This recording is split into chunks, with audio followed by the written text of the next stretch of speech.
Tema muy importante, no solamente para la Argentina, sino para el mundo, que tiene que ver con la oncología. Estamos aquí con el doctor Matías Chacón y este es su currículum reducido. Matías Chacón, médico de la Universidad de Buenos Aires, jefe de oncología del Instituto Alexander Fleming, docente y coordinador en la carrera de especialización en oncología del Instituto Alexander Fleming. Bueno, un placer tenerte acá, Matías. O sea que yo tengo especial afecto por la gente del Fleming, que hacen tanto bien y tanta gente, son líderes en lo que tiene que ver con la oncología en la República Argentina. Bueno, tu padre es una persona que, como uno habla, lo dije recién, cuando uno habla de oncología piensa siempre en tu viejo, ¿no? En Chacón. Contanos qué está pasando en el mundo, porque uno dice, me parece que el cáncer aumentó. Me parece que estamos viendo cáncer en gente más joven, que estamos viendo cáncer de testículo, que en vez de estar en personas jóvenes, lo vemos en adultos, cánceres de mama en mujeres muy jóvenes. ¿Está aumentando el cáncer en el mundo? Todas tus aseveraciones, primero gracias por la invitación, son correctas, Uh-huh. porque hay más cáncer en el mundo, porque la gente vive más. ¿Sí? Hace unas pocas semanas atrás apareció la expectativa de vida de la gente en Argentina. En 1893 el hombre vivía 32 años y la mujer vivía 35. En la Claro. década del 50 vivían 50 años y hoy en día vivimos aproximadamente 80 años. Entonces, la longevidad o vivir más tiempo condiciona a un aumento en el riesgo de desarrollo de cáncer. Eso es un número puesto y son factores que uno no puede modificar. O sea, tres cosas uno no puede modificar. La edad de uno, el sexo de uno y tercero es la herencia. Claro. Son tres variables que no son modificables y que uno tiene que ajustar en base a eso. Y el conocimiento en el cáncer, por eso te digo, por un lado es correcto que hay más cáncer en el mundo, Claro. la incidencia de cáncer de mama va a seguir haciendo así, pero lo importante es que haga así la mortalidad. Y justamente, Eso es fundamental.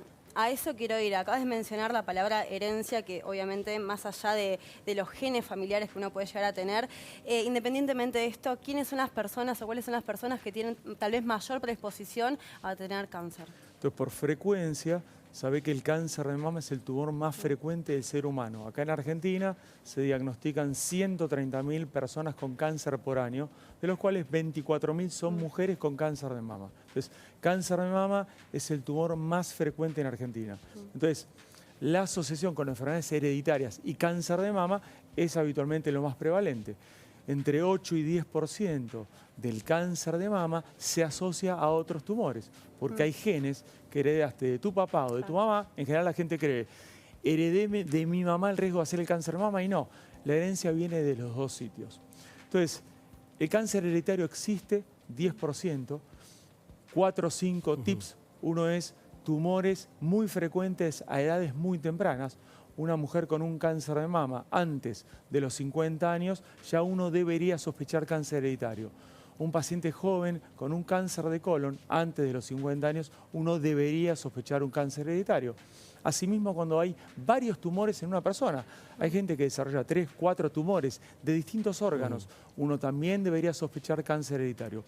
Por eso es muy importante el árbol genealógico, que lo puede hacer el odontólogo, ¿sí?, el obstetra, la enfermera, la secretaria. El árbol genealógico es fundamental a la hora de poder decidir si hay riesgo o no hereditario de cáncer. Y perdón, con aquellas personas que no saben su descendencia. Entonces, eso sí es una excelente pregunta porque ha condicionado muchas de las estrategias en cáncer. Hoy en día todo lo que te digo de hacer una historia clínica con el árbol genealógico, atrás hay un apoyo donde la genómica y la genética en cáncer ocupa un lugar enorme. Y obviamente de muchas familias donde había sospecha hereditaria, resulta que papá o mamá no era papá ni mamá. Entonces, Claro. por eso el análisis completo de toda la familia. Hay también especialidades en esto, que es la genética oncológica, la oncología, el asesoramiento genético. Es fundamental, te diría, en el equipo multidisciplinario que abordamos el cáncer todos los días. Hoy en día no es solamente un consultorio, sino que es toda una institución y la genética tiene realmente una injerencia muy, pero muy importante. Vos hablabas de factores no modificables. Por ejemplo, la edad, por ejemplo, el sexo, por ejemplo, la genética. Ahora, ¿qué tiene que ver en todo esto el medio ambiente, la epigenética, los disruptores endocrinos que tanto se habla y tal vez se sabe bastante poco de esto? Entonces, se sabe poco, pero se sabe mucho de los agentes que sí lo provocan. El tabaco, el alcohol, el sedentarismo, las dietas ricas en grasas. Son todos factores que uno puede modificar y según la Organización Mundial de la Salud, si uno controlara eso, el número de cáncer en el mundo disminuiría un 40%. ¿Dónde pones la obesidad y sobrepeso ahí? Y hay índices de masa corporal total, vos sabés que está establecido. Sí. La balanza es bastante difícil de poder, porque no te voy a decir, vos tuviste a lo largo de tu vida distintos índices de masa corporal total, ¿cuál es tu riesgo? En realidad uno habla de la cosa multifactorial, es muy difícil establecerlo. La educación es lo más importante, no importa si uno está excedido. La intención es tratar de reducir, de bajar y hacer una vida saludable. Porque ese número que yo te dije del 40%, en el planeta hay 20 millones de personas que se enferman por cáncer anualmente. Se mueren 10 millones. ¿Sí? De esos 20 millones, el diagnóstico uno lo hubiese evitado, ¿sí?, en un 40%. Es claro, casi 8 millones de menos de personas con cáncer que uno evitaría haciendo vida saludable. Y un poco, si uno va caminando por la calle, ya los hábitos no son los de antes.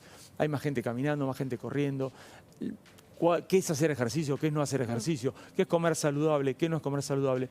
Son todos equilibrios que uno debe hacer en su vida. No hay una cosa religiosa y taxativa hacia lo blanco, hacia lo negro. Es un complemento, ¿sí? Es realmente un complemento y los datos son muy auspiciosos. La gente ha cambiado mucho sus hábitos.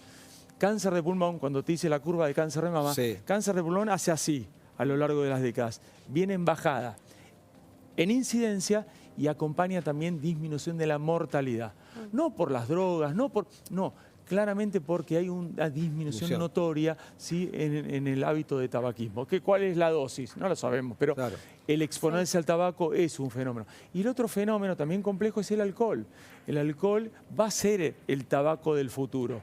El alcohol promueve el cáncer, es un agente químico. Entonces, eso nos va a llevar tiempo porque hoy en día toda reunión familiar de amigos está alrededor de una botella de algo. Entonces, probablemente no hay que ser de vuelta hiper taxativo, religioso, blanco, negro, pero el alcohol es uno de los factores de riesgo que más genera desarrollo de cáncer en personas arriba de los 50 años. Ahí me quedo con Paracelso que decía, nada es veneno, todo depende de la dosis, ¿no? Absolutamente. Excesos, claro. Lógico. Bueno, la prevención acá es fundamental y siempre decimos, aconsejamos que hay que hacer determinado tipo de estudios a determinada edad. Y estaba pensando que la semana pasada que habíamos hecho una trivia de Penafler, que decía que él le habían descubierto que tenía cáncer, pero él se había hecho los estudios antes de la edad determinada y que si lo hubiese hecho a la edad que realmente se lo tenía que hacer, lo hubiese ya agarrado muy tarde. Entonces, ¿en qué quedamos? ¿En qué edad a qué edad nos tenemos que hacer los estudios? Es buena. Entonces, es buena la pregunta.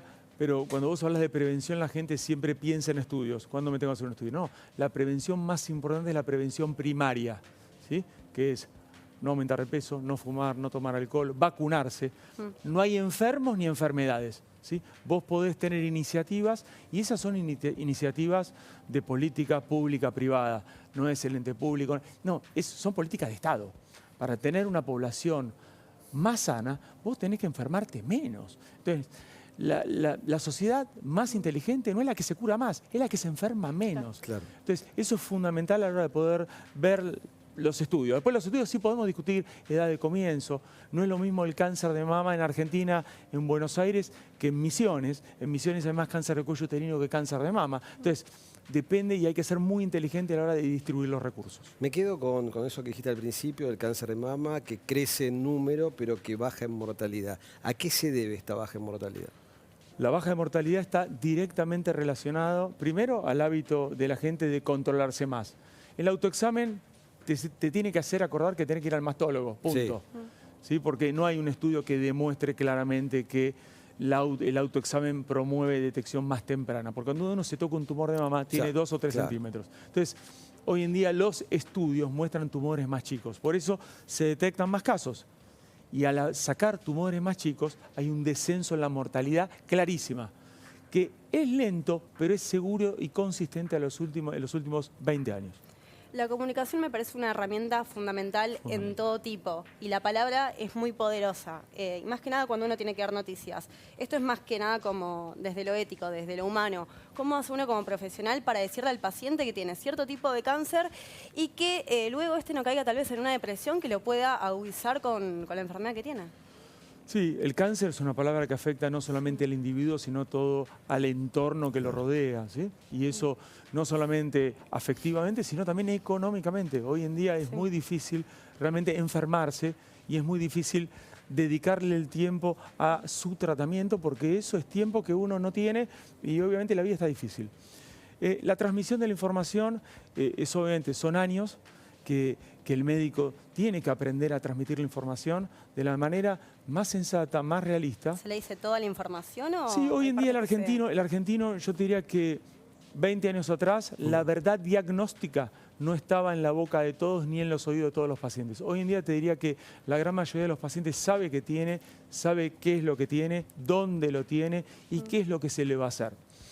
El futuro no lo conoce nadie.